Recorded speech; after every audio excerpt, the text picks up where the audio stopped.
Listening to podcast is no replacement for real training. While we attempt to provide accurate commentary, we hold no responsibility on how you use the information we provide. Get medical training.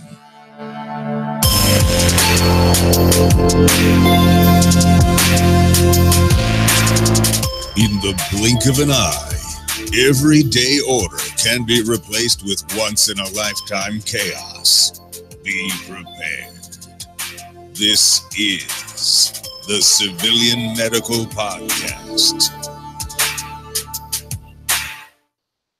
Hey guys, welcome to another episode from Civilian Medical Podcast. I believe this is episode 13, if I remember correctly. My name is Dietrich, Skinny Medic. I got my buddy Sean here with me today. I am just a social media medic. Sean's the real genius behind this thing. That is the opposite of the actual truth. I just play one on YouTube. You're actually the smart one here. Oh no. Do not believe a word that he's saying right now. Everything after this moment, believe, because he knows what he's talking about. But everything before that, just throw it out with the normal trash, because it's not true at all. If I'm the smart one, then we're in a lot of trouble. Every time I do something cool on the road or on the street, I'm looking around for a camera. I'm like, hey, can we get the Skinny Medic logo in on this, or what can we do here? Exactly. Just go slap a sticker on the casualty. Yeah, like, all right, here we go. Can you get that on the news, please? Thank you. That's good stuff. So, hey, we're going to kind of dig a little bit deeper into something that we've talked about and talk about a bunch of different options that are on there. And we're going to cover this. I mean, we've definitely talked about them in the past, but we're going to cover them again just because it is such a huge thing. What did you want to talk about today? Yeah, so this week I want to talk about tourniquets, and I think this is a big deal. It's one of the most searched keywords for my YouTube channel to pop up, looking at the data and analytics on it. So people are definitely curious about this, especially anytime a major event happens in the news. People want to know about commercial tourniquets. They want to know how to make an improvised tourniquet. So there's plenty of options now. Even recently with the new releases of some new recommendations from the TCCC committee, we've got some more tourniquets that have gotten some good data behind them. So they all have their benefits. I've got a chance to play with most of them now. There's only one I really haven't, but it's pretty similar to the other one, so it's okay. But I've played with all of them now. And like I said, I think all of them have their benefits and their things they're negative about them as well. But it's tourniquets, and I think that they absolutely save lives, and it can be just from an accident with a saw, chainsaw, out in the woods. It doesn't have to be some catastrophic gunshot wound, things like that. So I think it's kind of a topic that we can kind of dive into and spend some time talking about. Yeah, for sure. Major bleeding in the extremities, the arms, legs. That's what tourniquets are for. There's also junctional tourniquets for pelvic areas and things like that. But so first off, why don't we just run through just a brief primer on tourniquets? I know that they've heard it before, but man, a little bit of going over it again never hurt. Yeah, so it's not the average person probably will go through their life and not need a tourniquet, hopefully. But there are definitely some situations where you need a tourniquet, and this is typically where you cannot control the bleeding by direct pressure. And that's the first thing we want to do when we see major bleeding, is come up and try to compress it, hold good direct pressure. And this isn't like when you took your basic first aid course and they like pat you on the table and like, all right, we're going to control bleeding here, and just you kind of pat your hand there. No, this is, I'm going to squeeze it. I'm going to put my body weight into it. Really try to compress that, either that vein or that artery down, and try to get it closed off to control the bleeding. But obviously there's times where that can't happen, and that's where a tourniquet will come into play there. Definitely. Tourniquet placement is kind of a big thing and a big point of contention for a lot of people. I say it's not really a point of contention. There's two things, and both of them are right generally. But what are the kind of two primary fundamental ideas of tourniquet placement? Yeah, so there's two schools of thought on this. I mean, people they get tore out of the frame when you start talking about on social media about tourniquets and placement. Yeah. But there's one that honestly does catch it all, and it's fine. But there's one that's probably, if you're a little more up to date on things, you can make a decision and be fine. But the easiest to tell people is high and tight. You know what? Just go up as high as you can get the tourniquet, put it on tight, and you're fine. And it does. It covers the injury, and you're good to go. But also, I say that, let's go back to that chainsaw accident. Like, you're cutting wood with your buddy out in the woods, clearing some trees, and all of a sudden he clips his wrist with a chainsaw. and you know that's his only injury. It's isolated, it's squirting blood, you try to hold pressure, you can't get it to control bleeding, so you go to put a tourniquet on. There's no reason to put the tourniquet up around his armpit. You know his only injury's there. You can put a tourniquet on double bone. There's research. When I say double bone, I mean like the lower arm, like the radius ulna or tib fib for the lower leg. You can lock it down there. But if someone has an isolated injury, I would typically go up just 3 inches above the injury and secure the tourniquet. Now, if they're like a multi-trauma patient and they have a lot going on, or there's more patients, then yes, I would just run it up high and tight and secure it, and let's figure out what else is wrong or who else is hurt. Yeah, and just be careful about, elbows and knees and things like that, because that is definitely not a place to apply it. So, if you're going a couple inches above and that puts you at the elbow, then you go just a little bit higher, right? Exactly. And then also, if you do have an open fracture, like there's a bone sticking out, then you wouldn't want to put the tourniquet on top of the fracture. That's not a good idea. So That would go feel above great. that injury. Sir? That would feel great. Oh gosh, yeah, like pushing that bone back in. Oh yeah, your patient's really not gonna like you. This tourniquet's already gonna hurt, and now you're gonna try to do something like that. That is not gonna feel very comfortable. Yeah, and one of the things is when people take classes from us and stuff.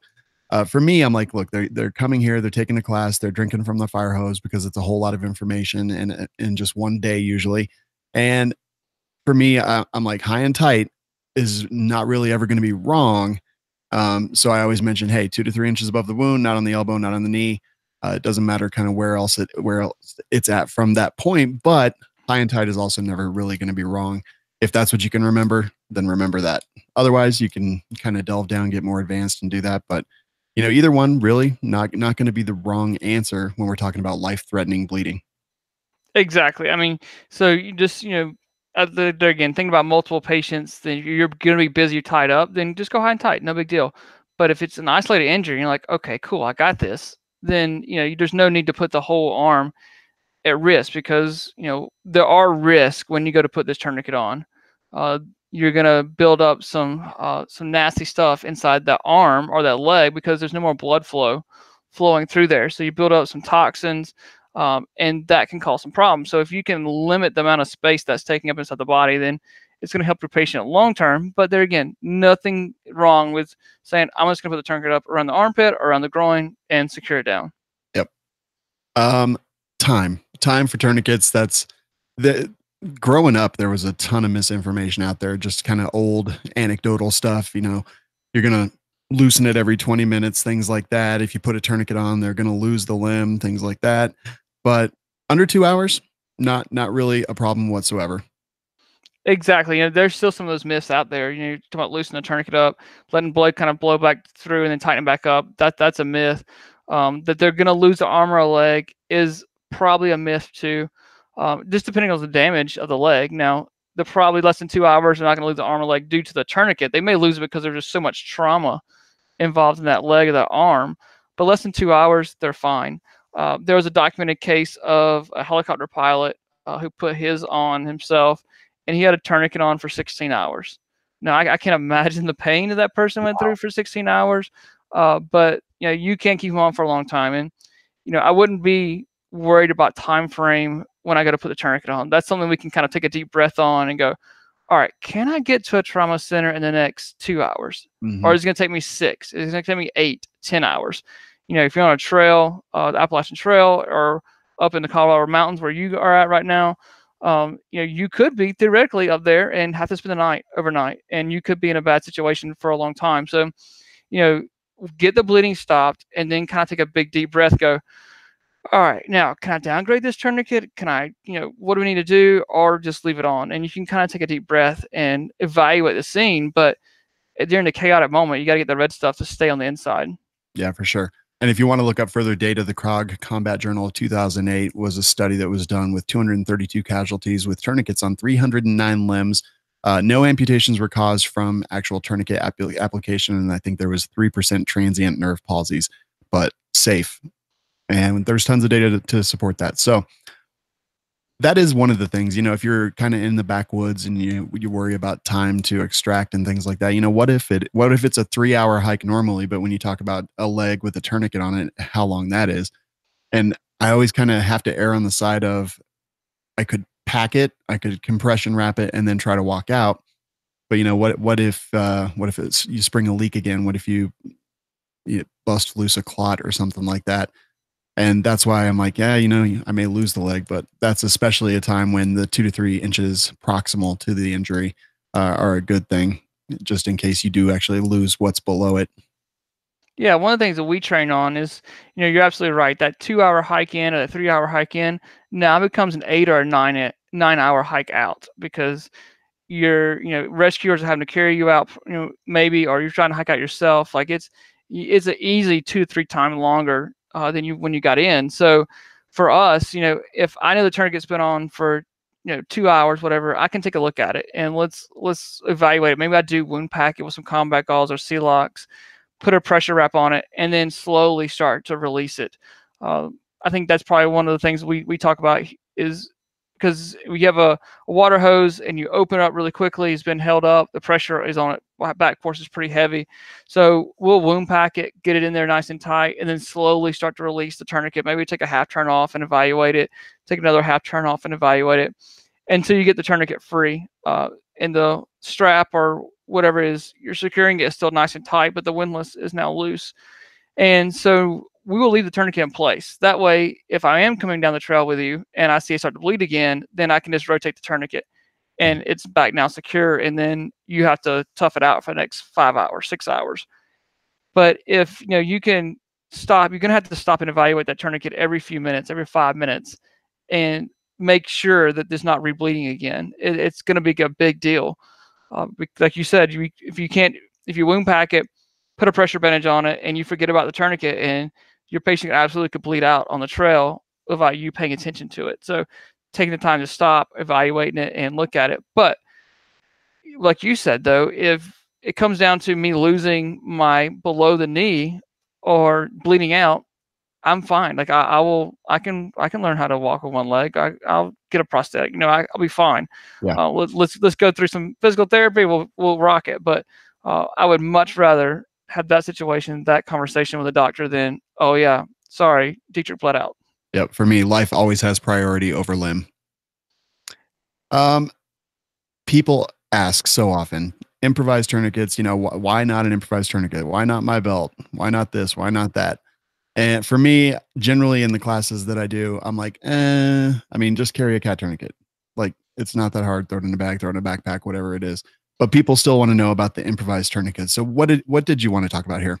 Yeah, so there again, same thing. Everybody wants to talk about improvised tourniquets, and I get it. Maybe you only carry one cat, and there's multiple people hurt, and you're gonna I don't know what the game plan. What if scenario could be endless on this.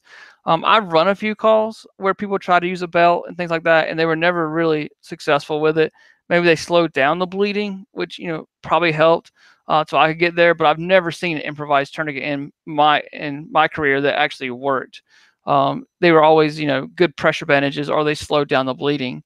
And even with the Boston City Marathon, like that's the big one where the cowboy hat dude was running around making tourniquets. Yeah. Well, they were all improvised, and the report that I read said when they got to the hospital, none of them were really tourniquets. They were all good pressure bandage.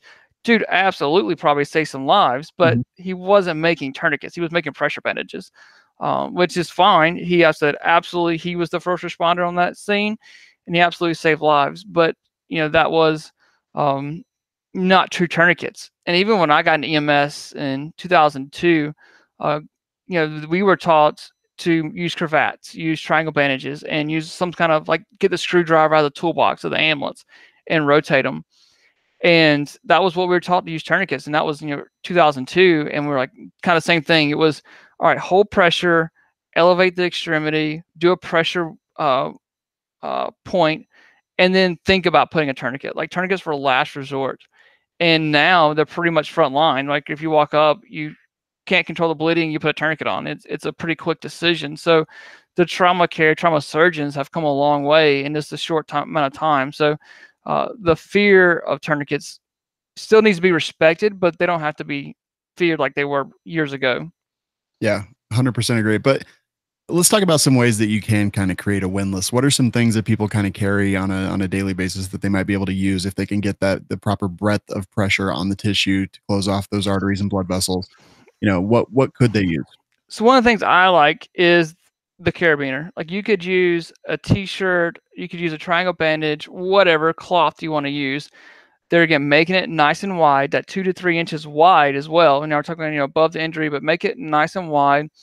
And I usually teach to take a carabiner and tie a knot and rotate it, and you can use that as your windlass if you'd like to.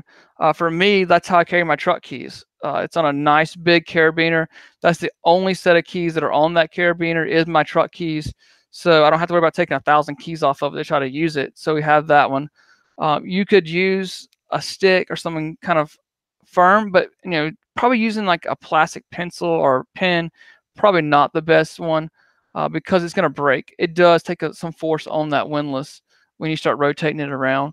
But having the windlass is key. If you're trying to use a belt, it's not really very feasible to get something in there and start rotating it. Typically, your belt's only about 1 inch wide too, so it's going to take more pressure to control that bleeding using something lesser than 2 inches. So having something, whether it be a screwdriver, a pair of pliers. I saw a picture on Instagram where they used a tennis shoe to get a windlass, and I'm like, hey, whatever works, but you got to be able to provide that force on there using a windlass. Yeah, you could probably like roll up a magazine, something like that. I've messed around with that and just like an ace bandage, and I was able to occlude blood flow. That worked all right. But yeah, I'm always just kind of looking around and trying to make sure that I do have at least something that I can possibly do it. A lot of us carry the tactical pins. I have one in my backpack pretty much all the time until TSA takes it occasionally. But, those actually do work just because they are nice and rigid as they're meant to be. So just kind of using whatever's around you. But yeah, belts, especially the belts today that all have like the click tracks in them and ratcheting systems. I can never get them with the appropriate amount of pressure without breaking. And it may be a situation too where you do use your belt and that's kind of more of a pressure bandage. Maybe you take the patient's shirt off and you use the shirt to go down into the wound to hold pressure. And you're kind of wound packing plus trying to do an improvised tourniquet. Gets a little complicated, but that could absolutely be a scenario that would work. Yep, 100% agree. Let's see. I think that's pretty much all I had about improvised. You? Yeah, I think that's it. And the funny story about like the improvised tourniquets and coming into EMS is that when, like I said a few minutes ago, earlier, my early career, we did not have the CAT tourniquet. We didn't have anything like that on the truck, and I worked for a smaller service. And then about 2009, I went to a larger service that was inner city, and was a busy system. And a buddy of mine we're good friends now. He was actually doing research on that, trying to get CAT tourniquets onto the ambulance. And I remember it was funny, like 5 o'clock in the morning, I'm just brand new to this system. I'd been a paramedic for a little while, but as it's a slower rural system, kind of coming to the city now. And he's like, oh yeah, we're working on getting CAT tourniquets on the ambulance. And I'm like, why? Why do we need tourniquets on the ambulance? And I'm like, I have triangle bandages.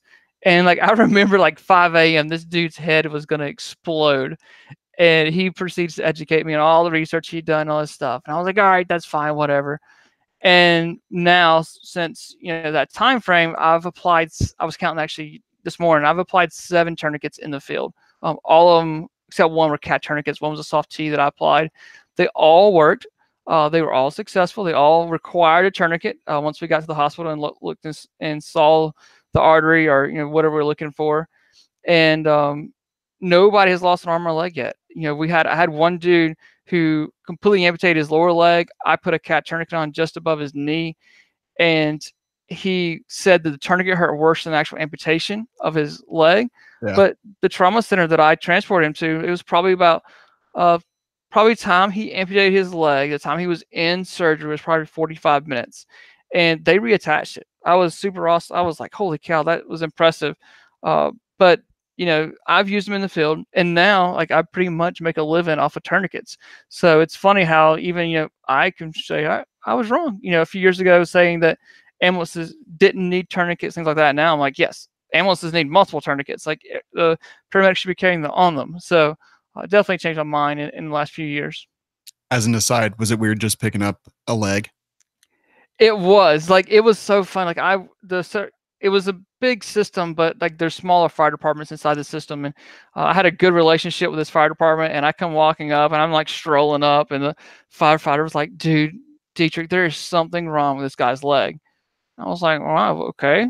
And I looked down, and his one of his legs, I don't know if it was right or left, was like 3 or 4 inches longer than the other one. And I was like, oh, that's interesting. Like, I'm thinking pelvic fracture, Yeah. something like that. So I go to adjust to kind of look at it, and he's still got his blue jeans on, and he's screaming in pain, and like the foot moves very freely. And I was like, that's not good. And I cut his blue jeans up, and I was like, oh, it's gone. And so immediately just put a tourniquet on and like reattached it. And I remember, I don't know if it was a bystander, it wasn't a firefighter, like it was somebody said, do you want me to go to the gas station? Because it was like right in front of a gas station. You get some ice? And I was like, no, we're not getting ice. Let's just go, drive fast. And so like we basically tossed this dude's leg on the stretcher and hauled butt to the hospital.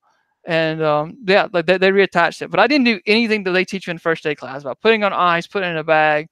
I didn't do any of that. And the trauma center reattached it. So the guys did physical therapy and stuff like that, and he's fine now. But I was like, that was pretty crazy. I remember that leg just being longer. And I thought, oh, it's kind of laid to the side. That's a nice pelvic fracture. Yeah. No, that's not it.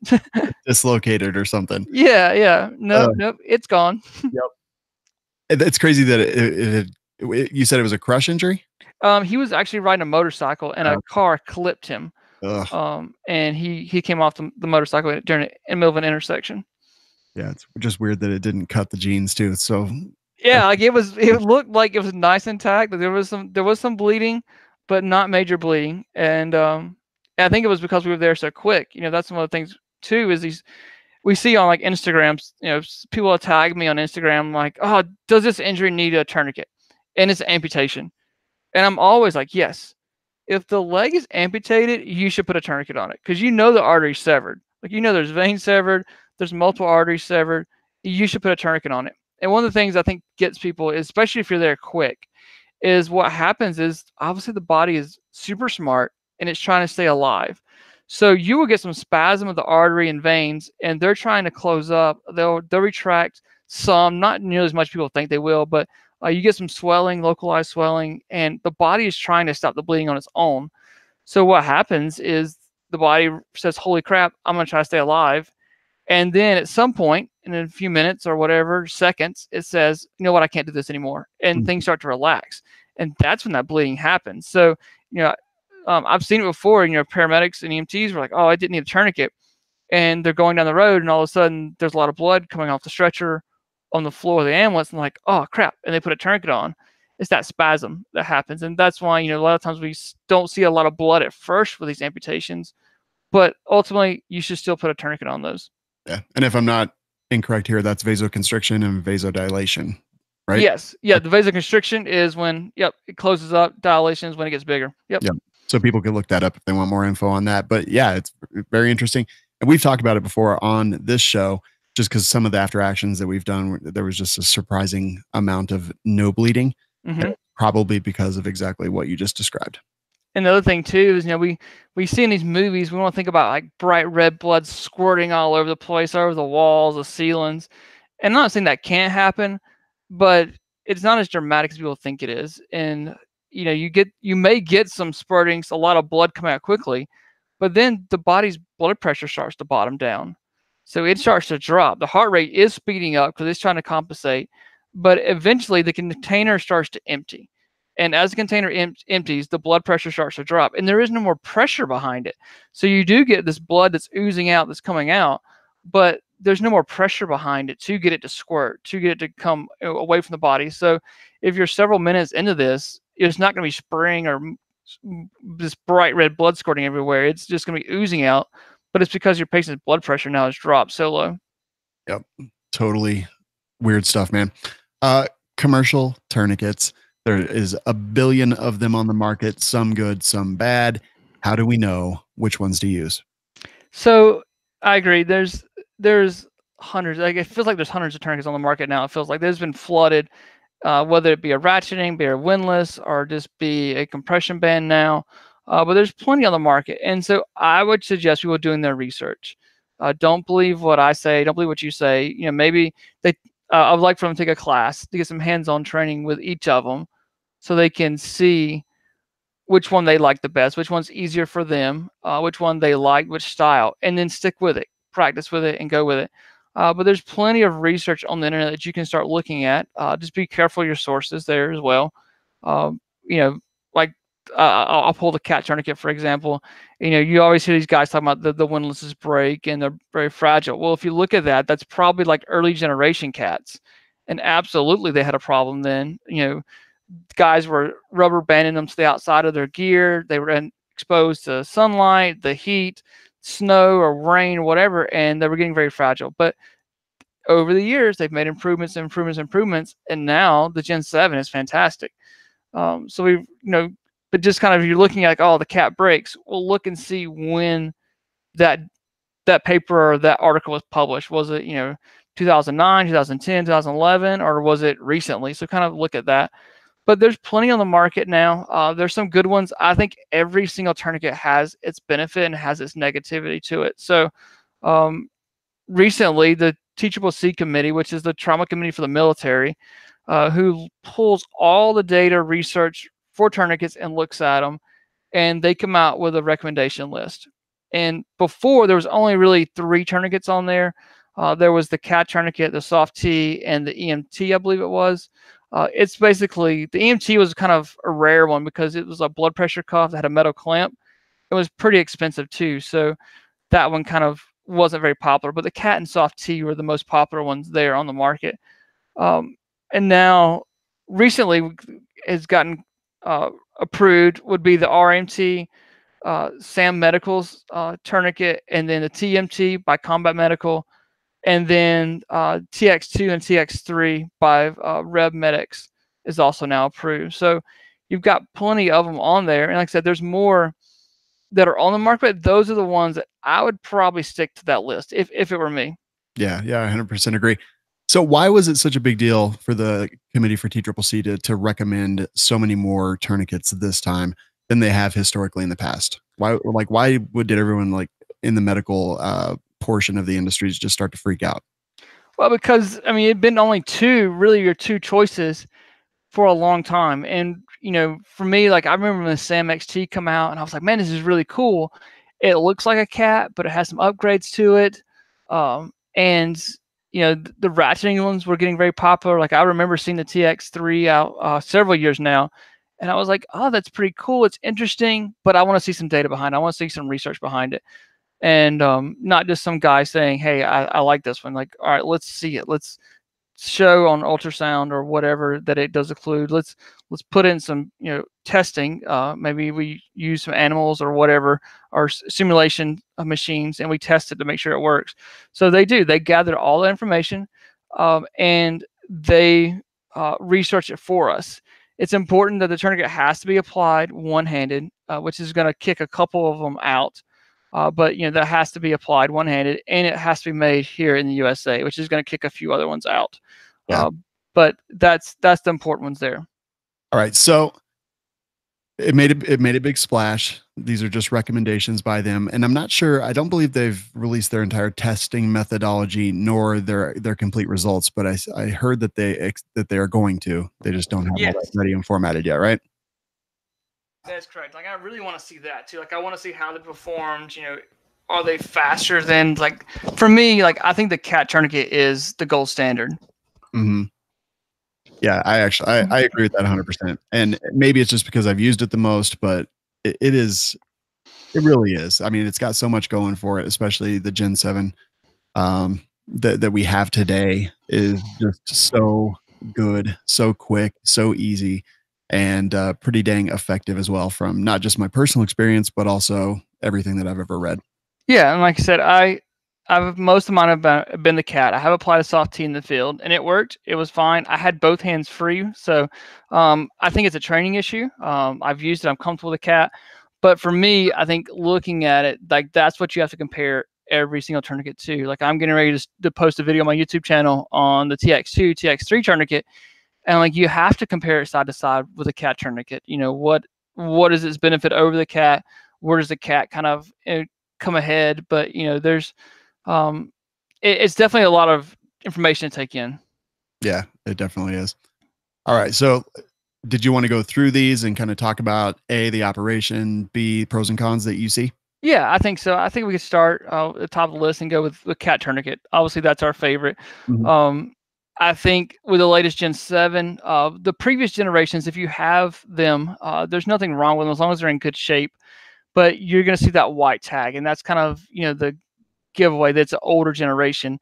The Gen 7 now has a gray tab, so it's the latest one, and it has a beefier windlass, and they've improved the wings on the side.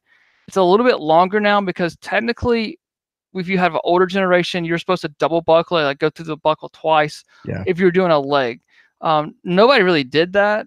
Maybe if you had like a really beefy leg, you would do it. But I know tons of guys who said we never used it, and I never did either. But now it's longer. You don't have to worry about double buckling it, and it's nice and secure. The key of that one is the buckle. Like I think that is so smooth. I can teach a grandma to pull that across, and Yeah. it flows very easily through there. It does. It flows easily through there, and one-handed application of a cat is easier than anything else to me. We'll talk about another one here in a minute that's not so easy, but for me, like the cat one-handed application is just, I mean, it's instantaneous and intuitive, and it just works. I'm not 100% sure why it works so well because there's no rubber on the inside that would grab anything. It does, and it's really, really, really easy. And I think it's just like what you just said. It's that buckle, just because it's so smooth and fluid. Exactly. It has it's an inch and a half inch wide band, and on the inside it has another band that helps constrict. So that's where you're getting that good compression across it.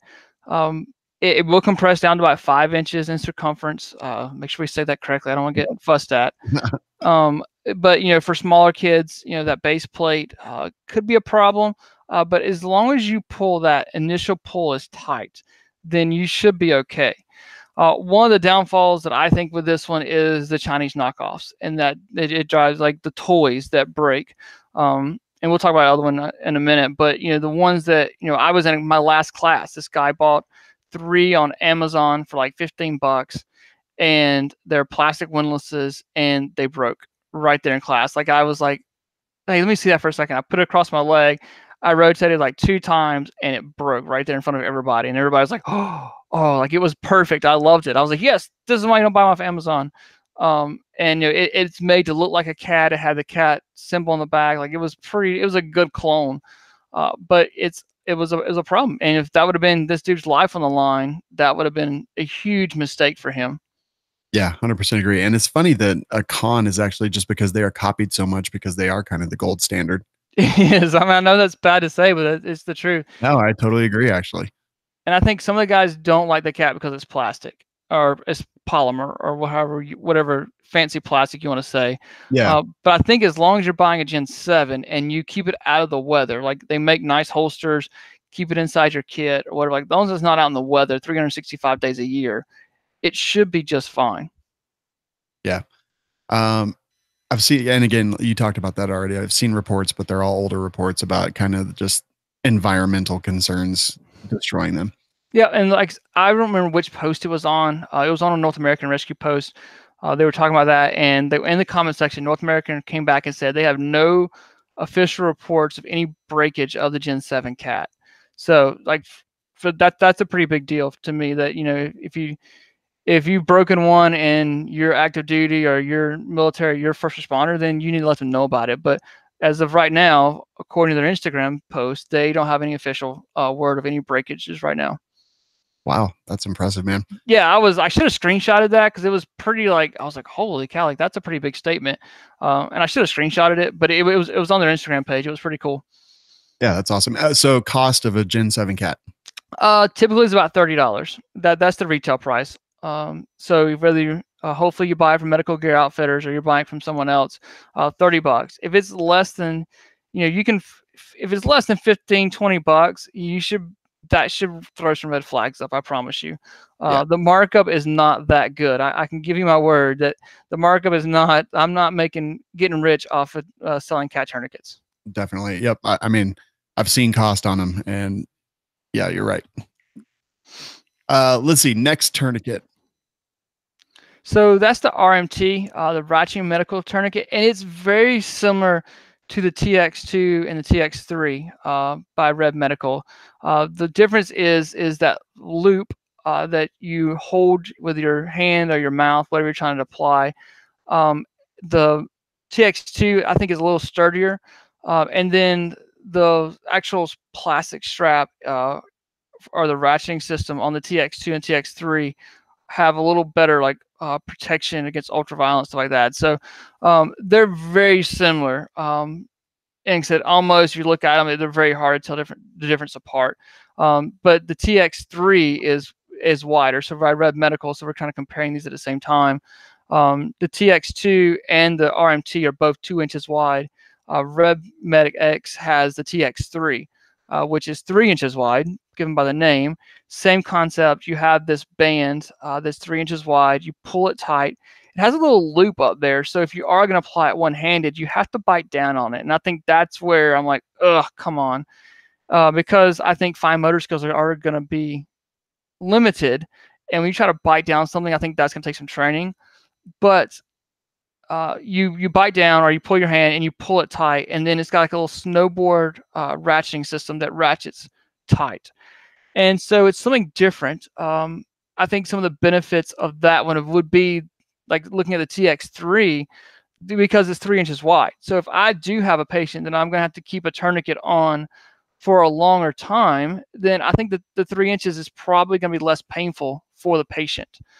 Because it's a wider surface area. Then we said earlier that the narrower the tourniquet, the more pressure it takes to cut off blood flow. So if that wider tourniquet is going to be less painful for the patient. And it's extremely easy to test that. Like, go put on a SWAT T tourniquet and tell me how painful it is, because it's not that painful at all. And I think it's because it's so much wider. Exactly. So I think that's a benefit of saying like the TX2 or TX3 or the RMT is they're a little bit wider, especially that TX3. I think sometimes people maybe they can't get that next turn into the windlass. So using a ratcheting system like a snowboard ratchet may help them get it a little bit tighter, maybe give them a little more advantage on it. But I still don't think they beat the cat one-handed application. Yeah, I don't have any experience with this one, so I can't say, but I wonder about the durability of the ratcheting mechanism, and I'm not casting any shade on it at all, because clearly it's a product that's out there. It exists and it's recommended by the Committee for TCCC. But because I actually have a belt right in front of me that has a very similar ratcheting system, and this one definitely not medical grade or anything like that. But I wonder about like gross motor function and things like that. I mean, clearly we don't lose as much of it under stress. But what about blood and disabled hands and things like that? Yeah, and that's one of the things I talked to. I haven't talked to the makers of the RMT yet, but talking to the manufacturers of the TX2 and TX3, I asked them about that, and I was like, you guys say it's clearly put on their website that you can practice with it, you can train with it, and it was another thing with the other, like the cat, like we don't recommend you practicing with it because you can wear it down, you can wear the Velcro out, stuff like that. So the TX2, TX3 manufacturer's company says you can practice with it. You can buy one tourniquet. Let's say you choose to go to TX3, which is a little more costly, but you can buy that one and you can use it as your trainer. You can practice with it over and over again and thousands of times, and there's no problem there whatsoever with it. So there again, we'll see probably a long term, but if they're willing to say that you can practice with it, then I'm okay with it. Dang. Yeah, that's pretty impressive. Yeah, I saw somebody asked me about it, and I was like, oh, I don't know about that. That's kind of scary. Using, like, I'm not used to that. Like, I have a blue cat trainer that we use as a trainer, and I have my real tourniquets in my vest or my truck or my plate carrier or my gun bag, wherever the real tourniquet is. But yeah, the fact that you can buy one now and you can practice with it and train with it, and they stand behind it. So that's interesting. Yeah, that is interesting. What's the cost? Let me pull that up 1 second. I was looking just 1 second. So the TX2 is basically $39 and TX3 is $40, and I've got them with free shipping. So they are a little bit more expensive than the cat, which we said was basically $30. But the fact that you don't really need a second trainer, I think that's kind of where it's like, all right, that kind of helps me out there. Yeah, that is pretty dang huge. And what's the company that does those one more time? RevMedic is the manufacturer of those, and then RMT is the other manufacturer for the other tourniquet. RevMedic, they also have something, the Parabelt. which I thought was actually pretty cool looking. Yes, I have one. I honestly haven't played with it very much yet, but it looks interesting. They make them different sizes to fit your waist, and then it has the same ratcheting system. So the same ratcheting that's on the TX2, TX3 is now on a belt. So you could use a belt as a tourniquet. And we said that before, that windlass is what we need for the advantage. But now that we're using that buckle as a ratcheting system, that's where you get your mechanical advantage from on these particular tourniquets. Yeah, pretty dang interesting, and definitely a good idea. It helps you carry it every day without question. Exactly. And some people may recognize that company because they're the ones who produced the stat, which is the syringe that has or XStat, sorry, that has the syringe, that's the little pellets that expand. They're the same company that makes that, which is a really cool product. It's expensive and it's by prescription only, but it's a pretty cool, and that's kind of what they're known for. And now that the tourniquet got approved, they're kind of working through that process as well. Dang, awesome, man. What's next? So the next one is another one that I like. It's the SAM tourniquet, SAM XT, and I got one of the first ones. They had a little hiccup with that one because they produced a bunch of them, and then they had a recall on them, so they had a couple issues in them. But I honestly really like this tourniquet because of the mechanism where it clicks when you get it tight enough. It has the metal windlass, like some people want, that they like it. But when you pull it tight, you can hear an audible click on that band. And it's got two little pressure springs that come up, like two little prongs that feed into the strap. So when it gets tight enough, it clicks. And you're like, all right, good. And you now can rotate the windlass. If you take just a quick look at it, I mean, it does. It looks awful like a cat, which is, not a bad thing. That's the gold standard. But that clicking, so for me, if I can take a layperson who works a regular 9-to-5 job, who just kind of wants to be more prepared, and I'm like, all right, pull the strap until it clicks, they can get that, and then it's easier for them to help remember that. Yeah, remember the click, and then twist the windlass. Yep, yeah, and it's got the timestamp just like the cat that pulls over, so not a bad deal for that one. It's about $35. I'm working with Sam now to get it in stock, but we don't have it in stock yet. But it's about $35 to get that one. Very interesting. I was actually trying to figure out what their like minimum circumference is, and I couldn't find it. Do you have any idea? I don't remember right offhand. Because their stabilization brace, that plastic buckle portion, it looks a little bit smaller just on the pictures that I'm looking at. But yeah, I guess once you get some in stock, we'll definitely be able to answer those questions. Yeah, it's probably pretty close to the cat. Like I think they're all going to compress down to pretty close to that 5 to 6 inches in circumference. So fairly close. But we can talk about kids in just a few minutes with tourniquets. But I think they're all fairly close. All right, cool. And how much did you say this one was? I missed it. 35. 35. That's right. Okay. Any other cons that you can think of on it? One of the things I was talking to a couple of people, and they said that maybe like in the wintertime, if someone had a big bulky coat and you went to put the tourniquet over the coat, that it may click premature. And that's always a problem when it clicks premature. But that may be so, because you can apply a tourniquet over clothing. You just want to make sure there's no knives or anything's clear out of the pockets, but you could apply a tourniquet over. So that was one of the things that I did read, that if they had some bulky clothing, maybe it would click before it's actually tight enough. Yeah, interesting, and that makes sense. Is there a way to like disengage the buckle from those prongs and tighten it again, or? Yeah, there is. There's a because it has Velcro too, so you can flip the little bottom lever up and it'll disengage, and then you can pull it tight and just bypass that system if you needed to. All right, cool. Makes sense. Anything else on this one? I don't think so. Not that I can think of. So next is the Soft T Wide. Yeah, and like I said, this is another one that I've carried for a while now. I think the problem with this one is the buckle. Like everyone I talk to, it doesn't feed through that buckle. One of the other problems I had early on was, especially one-handed application. If you had both hands free, it was fine. You could rotate the windlass, get it into the triangle, and done. And like I said, when I applied one in the field, I had both hands free. I was hopefully glad it wasn't me that got injured, but and I was able to apply it. But now they come out with a track system, and they've upgraded the buckle a little bit, so it's a little bit smoother. It is better, but that track system is nice. Like you can turn the windlass until it gets tight, or until the bleeding has stopped. It locks, kind of holds the windlass in place while you get the triangle to lock it in securely. But I really do like the track system now on the soft tee. Yeah, I agree. And they actually have the little rubber on the inside where it comes in contact with your clothes or your skin, to kind of make it easier for one-handed application. But it's still, yeah, I agree with the buckle. It does not make it easier for me. It's still just as I think just as difficult as the older ones for one-handed application. It is definitely tough. Like it takes some training.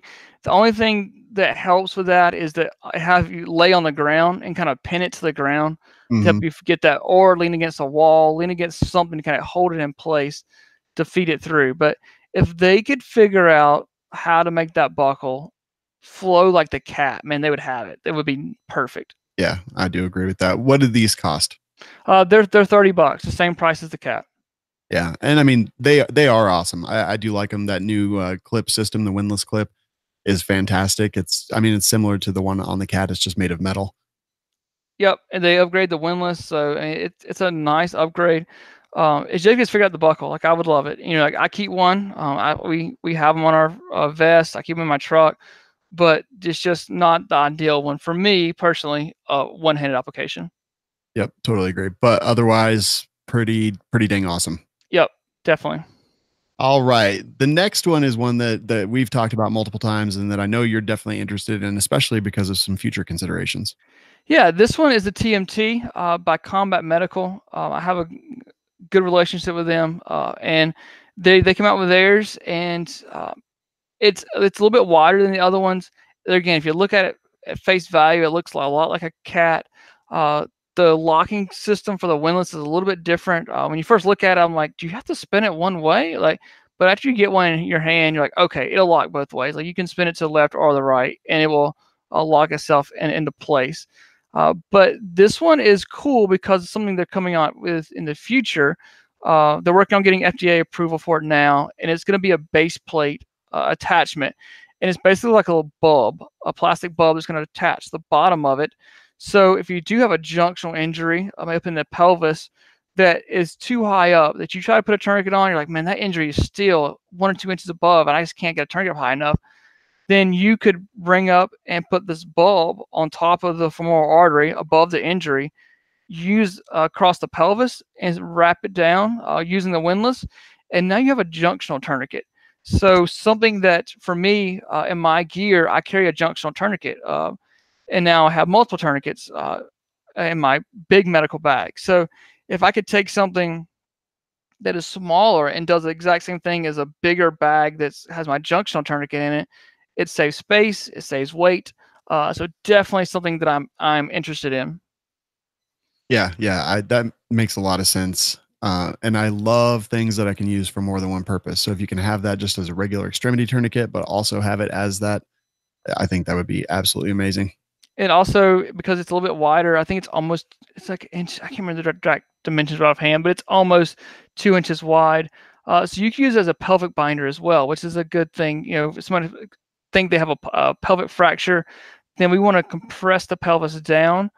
And so we could use that one as a pelvic binder if we needed 2 of them. You attach them together. Someone doesn't have a skinny waist, you can attach 2 of them together and use it as a pelvic binder. Kind of the same concept. If you had, someone who's got a really bilateral junctional injury, you could attach 2 of the TMT tourniquets with the bulb syringes, and now you can completely stop blood flow to the lower legs using both tourniquets combined. And that tourniquet says it's 2.5 inches wide. Yep, 2.5, and the minimum, by the way, is 5 3/4 inch of circumference. Yes, you said that correctly. Good job. Yeah, I know. I don't want to get yelled at again. God, we don't want to get yelled at again. Good gosh. The problem, like, it's not really a problem with that tourniquet, but you and I played with one at NRA, and some of the fabric up under the windlass separated, and it didn't affect how the tourniquet looked or how it functioned. It still worked, but it just didn't look correct. Yeah, it freaked me out just a little bit. I'm like, how much am I going to be able to torque on this? And it was only on one of them that we were messing with. And I actually still have that one and have used it a few times since. And it doesn't appear to have gotten worse. Maybe just ripped just a little bit more, but it did work and continues to work even with that. Yeah, we had one. Combat Medical was nice enough to send us a bunch to do training with, and we've had one that the stitching kind of messed up on. But there again, we were still able to use it, get blood flow to stop. So I think if you were gonna use a TMT tourniquet, I would absolutely buy a second one for a trainer. Mm-hmm. And write. They don't make a color differentiation, but I would write training on it. I'd write trainer on it, and just have one that stays in the packaging or stays in your kit. But then have one separate for training. That way, you're not going to overuse that one. I think it's fine. Obviously, if it's a good tourniquet, it was one of the things like, that's interesting. Yeah, If that makes sense. Yeah, no, totally. And I still felt comfortable with it, just because we used it and it worked, and we used it multiple times that day, actually. Yeah, if I had one and I needed to use it, I wouldn't think twice about using it. Yep. And again, $30 for those. So really kind of $30 is that 30 to 40 is that sweet spot for tourniquets, it seems. Yep, I think so. And I think this is one of those things where it's kind of like good healthcare insurance. Like you want really good healthcare insurance, but you really also hope you don't never use it. So I think that's where, pretty much all trauma supplies comes into effect there, because, combat gauze, Celox, that's all expensive. Tourniquets are, $30, $40 expensive. So you want something good, but you really in the back of your mind hope, I don't have to use this in real life. Yeah, 100%. I think you talked about the TX2 and TX3 already, right? Yeah, we kind of talked about those. We kind of compared those with the other ones. Yeah. And so I think it probably is not the best one-handed application tourniquet, but I think it's just fine. It's a great tourniquet if I was going to put it on someone else. So, all right, good stuff there. And that's the ones that right now are on the TCCC recommended list, right? Correct. All right. So there's more tourniquets on the market, and a couple of them people have definitely heard about. Why don't we start with that first one that you have there in the notes? Yeah. So there's even more than what we have listed in here on our notes, but this is kind of I would say the popular ones on the market. And but there's other ones out there I've seen, but these are probably the most popular one. And the first one on the list is the Rats tourniquet. And people either just cheered or they said some cuss words when I said Rats tourniquet. Pretty much, yep. That describes it pretty well. Like those guys, Jeff over there, he's done a great job at marketing. And he absolutely, people either love or they hate the Rats tourniquet. There's no in between. Like I honestly, up until a few months ago, was in between. I tried to stay on the fence and kind of float both sides. I'm like, you know what? I don't really give a crap. If you want to use a Rats, use a Rats. But understand it has its limitations. If you don't like it, I don't care either. Here's the cat tourniquet. But people either are on the bandwagon or they hate them. Yeah, I mean, I have used them an awful lot. I've just had them in classes and used them myself. And, on my leg, most of the time I could occlude blood flow, but there was definitely some times when I couldn't. So I was like, well, I don't want to carry it as my primary. I understand people do. I definitely don't agree with some of the marketing decisions that he's made. They rang a little bit hollow to me. And when he kind of talked about them, it was just, a lot of excuses, but no real answers to what I thought. But again, if you have a Rats, like if you're using a Rats, I don't care. Just understand the limitations and know how to use it. I think that's important. Is if you apply it improperly, it's just not going to work. Have you had experience? Have you done any occlusion testing with Rats? I have, and we did one last week using ultrasound. So we could ultrasound the arm and the leg, and you can see the artery with blood flow going through it. It's flashing on red on the ultrasound machine, and we used the Rats, and it included blood flow on my arm, my leg. Another friend of mine who has larger arms, larger legs, and it included blood flow on him as well. So the thing is, though, like we really took our time pulling it tight and making sure that we got every little band side by side and making sure we made it all looking pretty and tight. And we took our time with it, and we were able to get it to occlude blood flow multiple times. So it is a tourniquet. It will make a tourniquet, but it is really narrow. So it takes some more pressure. And if you start getting those bands separated with gap in between there, you're going to get compression syndrome in between those. And those are nasty. You're just increasing the risk of someone losing that arm or leg. So, like I said, if you have a rats, don't burn them. Don't little inside joke there, but keep them. Just understand their limitations. Yep, absolutely. I think that's important because I'm like, look, you're all adults. You're doing your own thing. You have your own life to live. You're making your own choices based on the realities of your situation. And yeah, that's why we're talking about these things right now, so that you can make an educated choice and you can understand, what are those limitations. You can put on a rats really quick, but can you put on a rat tourniquet really quick and really effectively? That's the challenge. And maybe with practice, absolutely. Then again, maybe not. So you can mess with them. You can do whatever you want. I don't think either one of us care if you choose to use them. Just understand. Yeah, and for me, like at the time when all that drama went down a few months ago with the rats tourniquet, I personally, I felt like it was, especially on social media, like the evidence-based medicine, like the Wrecking Crew, like they were all over Instagram. I felt like I was having to choose between Team North American Rescue or Team Rats. Mhm. And for me, I chose to go with North American Rescue. That company is in my back door. They are fantastic. They are really good to me. And Jeff's a nice guy, but he honestly hasn't done anything to improve my business. He hasn't done anything to improve my social media presence. North American Rescue has, and they will continue to help my business grow and my social media presence grow. So I kind of had to pick a team, and I chose to go with Team North American Rescue. If I needed something right now, I could call North American Rescue and say, hey, I need this in 2 hours. And in 2 hours, there'll be somebody at my shop going, hey, here's this. You said you needed it. Thank you, guys. I appreciate it. If I needed some research, I was looking for some research, and the guys at North American Rescue, I went into a conference room, and there were notebooks and piles of stuff. I'm like, let us know when you want to go to lunch. Here's all your stuff. Look at it. Okay. So those guys have been really good to me, really good to Skinny Medic Project. So I had to stick with them, and the marketing that Jeff at Rats was using was definitely questionable towards North American Rescue. Yeah, very, very well put. I am very curious actually, because I know that Rats was tested by the Committee for TCCC. I'm really interested to see the results and why it didn't end up on the recommended list. Yeah, me too. Like I said, I want to see the data. I want to see how well it performed, or how well, honestly, it didn't perform. Mhm. So if it performed well, then I would, I'm all about innovation, all about, free market. So let's look at it. But I think the one-handed application, especially, in an obscure environment, maybe it's dark, things like that. It's going to be difficult. Definitely. TK4. Yeah, so TK4 is another one that people will get behind and push very heavily. And I know James Yeager, Tactical Response, he's a big TK4 fan. I think it's easy to conceal, for somebody who's carrying everyday carry.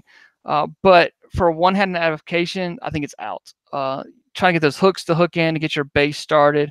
But it is just it's not the best one application. It kind of goes back to like what the World War II tourniquet. That's kind of what it was modeled after, I believe.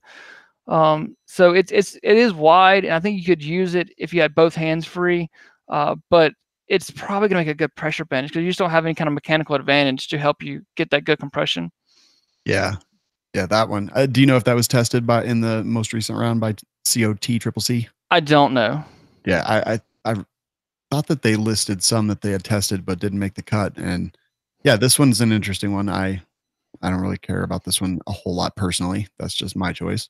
Yeah, I think guys like it because it's cheap. And like I said, it's packaged very small, so I think that's where guys like it. But I think there's much better choices on the market than the TK4. Yep, totally agree. Next one, near and dear, the SWAT T, the bicycle inner tube, basically. Man, I wish I could have invented this thing. I know. I'm just gonna look around the room and take something and use it in a different way and hopefully make millions. God, yeah, we could have been sitting on a beach somewhere drinking a beer together right now if we'd invented this thing. I know, man. I know. But yeah, I honestly I do like the SWAT T. I think one-handed application, there again, you're out. I think it's going to be very tough to get it started, get it applied one-handed. But if you have both hands free, man, it's a good tourniquet. I think for kids, we'll kind of talk about kids in a second. I think it's good for that. If you have a dog that you're working with as a canine unit, it's good for that. I like it as well because it can make a pressure bandage. You just don't pull it tight, Yep. making sure they have a good pulse past it. But this is, there again, something you could use for multiple purposes. Yeah, 100% agree. And they're pretty inexpensive too, right? Like 12 to 15 bucks, something like that. Something like that. Yep. Like 12, 13, 14 bucks, something like that. You can get them. And then I've had some that we have beat to death and they're still holding on. Like the writing on them, the print is gone. It just looks like a bicycle tube now. But you can use them in class and you will still get occlusion of the artery. You lose the pulse, you lose, the color, the capillary refill gets delayed in it. I've never used one for an arterial bleed in the field. I'll say that, but I think one-hand application is going to struggle, and just getting that started, that base, that foundation is important with a SWAT team. Yeah, 100% agree.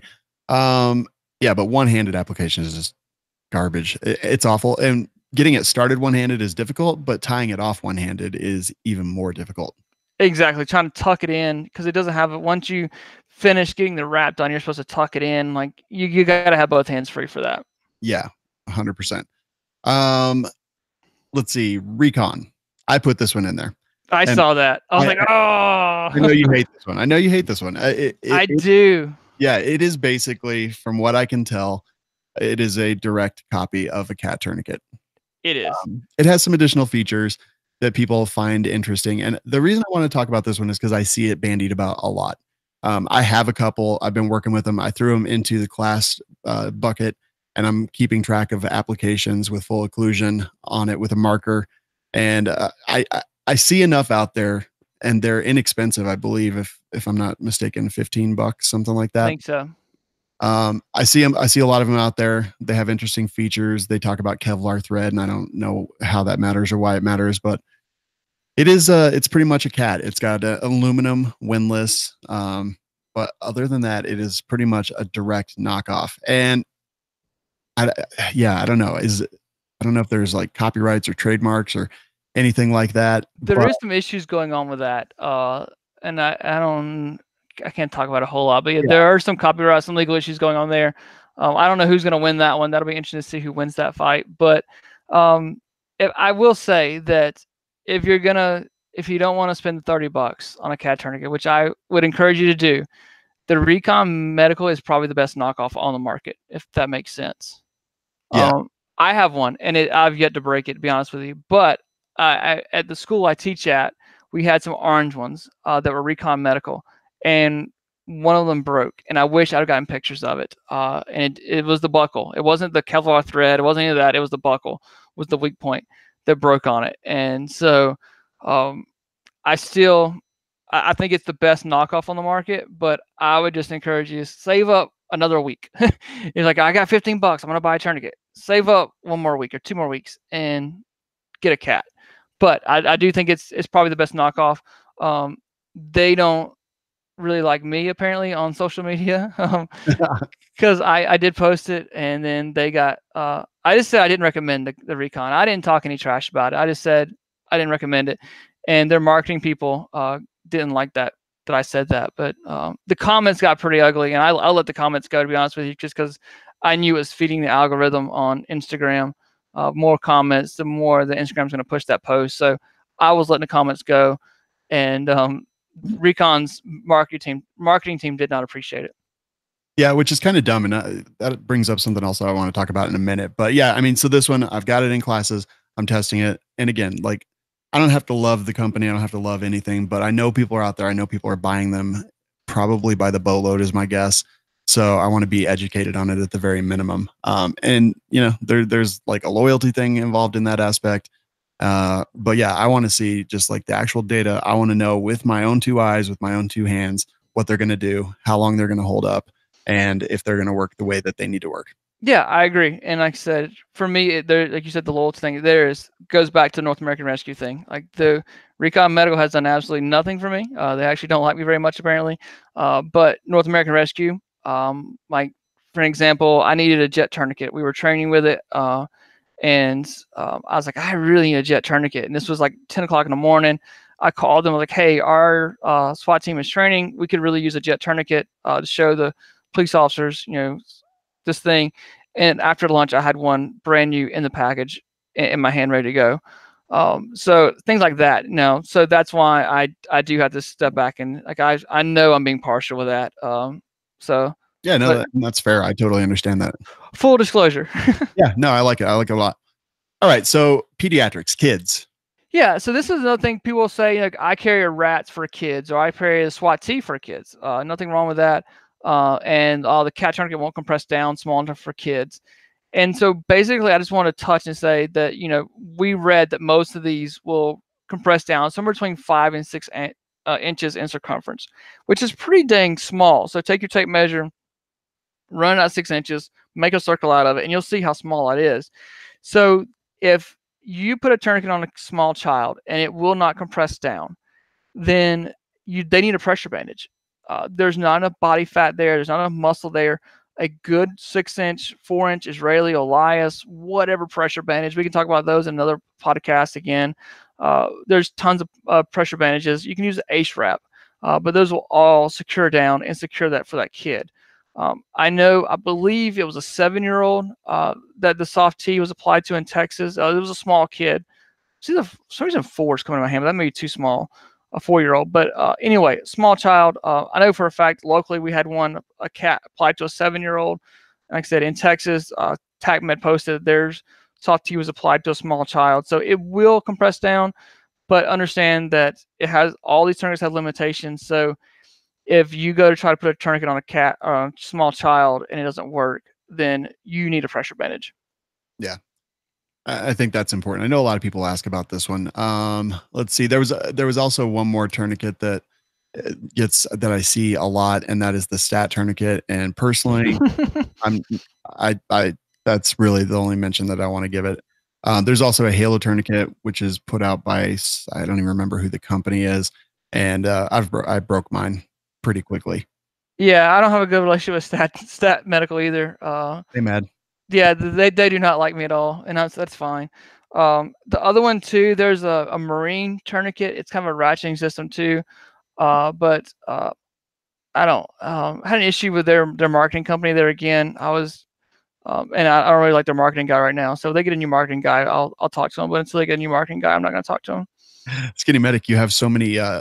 You got so much drama with all these dudes. Dude, I know. Like I went to SOMA, the Special Operations Medical Conference, and I was like, people either really liked me or they're like, dude, you got some enemies. I'm like, yeah, I've stirred the pot up a little bit. It was like right before NRA and all this stuff. Like I would definitely, sometimes intentionally, sometimes unintentionally stirred the pot on tourniquets. So like I said, Recon, Stat Medical, they don't like me. And just recently, I was talking to the marketing director for the Marine Tourniquet, and he's a jerk, so I'm out.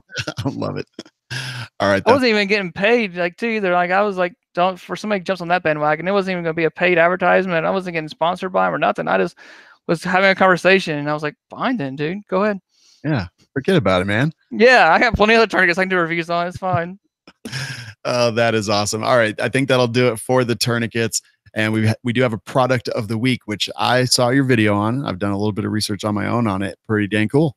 Yeah, I wanted to mention this one because I just posted a video recently on my YouTube channel. Product of the week is X-Gauze. It's made by the same company. It does the TX2, TX3. We have it in stock. It's a little more expensive, but what it does is pretty cool. We talked about the X-Stat being the syringe that has little pills, little sponges that expand out. Their gauze does the exact same thing. So when you run it into the wound, it starts expanding. So it holds pressure for you, or helps you hold pressure down into that wound to control bleeding. So what the manufacturer says there again is you can wound pack it. Instead of holding pressure for that 3 to 5, maybe even 10 minutes, you can wound pack it to the source, wrap it with a pressure bandage, and walk away. It's going to do the rest of it for you. So pretty cool. It's just something different. I had not seen anything like that as far as compressed gauze before. So I thought it was a cool product to take a look at. Yeah, very cool. Go check out the Skinny Medic video on YouTube. It is very, very interesting. And the gauze actually just looks like it's filled with those tiny little marshmallows. Yeah, exactly. You know, I cut it open so you could see what they expand out to. It is a non-hemostatic gauze. I mean, it doesn't have anything like combat gauze or Celox has in it, so it's just compressed gauze. But the added benefit is those expanding pellets inside there really help you hold pressure to the wound. Very awesome. All right. So you guys can go find out more and buy all the products that we talked about. Almost. I think there's a couple that aren't in yet, but will be in soon. And that's all at medicalgearoutfitters.com. And I'm pretty sure there's a coupon code they can use, right? Yeah, they can use coupon code Civilian Medical and get 10% off. And that's been a very popular coupon code. So I appreciate you guys using it. Yeah, that is so awesome. And as we always want to say, thanks for listening and thanks for caring about medical stuff. It's so incredibly important. And it's such a big part of our lives. And we hope that by our excitement about it, that it becomes a bigger part of your life. Because if you know how to put the holes, you probably know how to fix the holes. Because look, gunfights, I've never done force on force where I may have won the scenario, but I was still injured, shot, whatever it happened to be.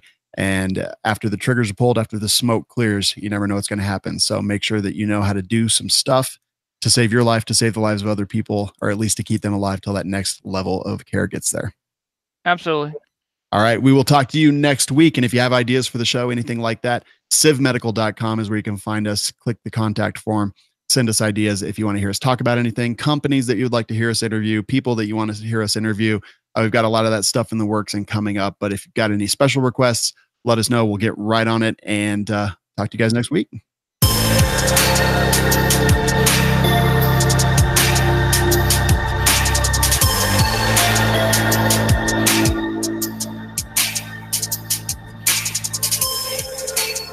Find us and subscribe at civmedical.com.